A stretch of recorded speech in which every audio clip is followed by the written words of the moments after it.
நம்முடைய பிதாவாகிய தேவனாலும் நம்முடைய இரட்சகராகிய இயேசு கிறிஸ்துவினால் உங்களுக்கு கிருபையும் சமாதானமும் உண்டாவதாக. கிறிஸ்துவுக்குள் அன்பான சகோதர சகோதரிகளே, இன்று நாம் தியானத்துக்கு எடுத்துக்கொள்ள இருக்கிறதான வேதவசனம் லூக்கா எழுதின சுவிசேஷம் 19ஆம் அதிகாரம் 9ஆம் வசனம்.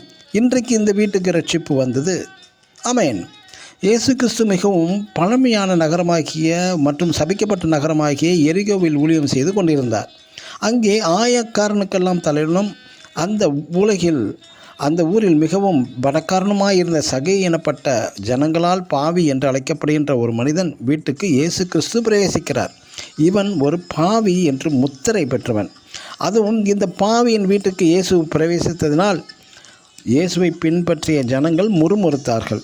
இங்கே ஜனங்களுக்கு முன்மாதிரியாக ஜீவியம் இல்லாத சகேயு தானாக முன்வந்து தனது குற்றங்களை அறிக்கையிடுகிறான். ஆண்டவரே, என் ஆஸ்திகளில் பாதியை ஏழைகளுக்கு கொடுக்கிறேன் என்றும், நான் ஒருவனிடத்தில் எதையாகிலும் அநியாயமாய் வாங்கினதுண்டானால் நாளத்தனையாக திரும்ப செலுத்துகிறேன் என்றும் சொல்கிறார்.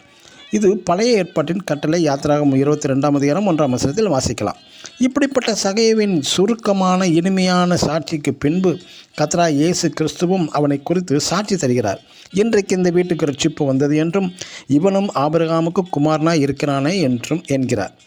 கிறிஸ்துவை ஏற்றுக்கொண்ட பிறகு சகேயு தனக்கு லாபமாக இருந்தவைகளை எல்லாம் நஷ்டம் என்று எண்ணி விட்டுவிடுகிறான்.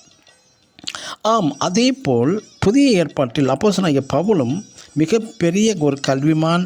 அவன் ஒரு பரிசேயன்.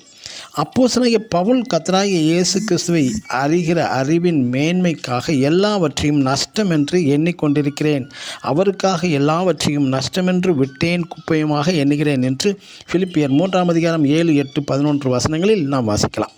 எனக்கு அருமையான சகோதர சகோதரிகளே, தனது அனைத்து குற்றங்களையும் அறிக்கையிட்ட பின் சகேவுக்கு ஒரு ரட்சிப்பு கிடைத்தது.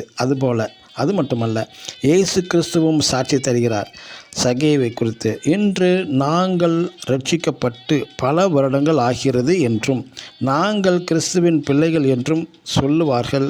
ஆனால் சகேவை போல இயேசு உங்களுக்காக சாட்சி தர வேண்டும். ஆமென். God bless you.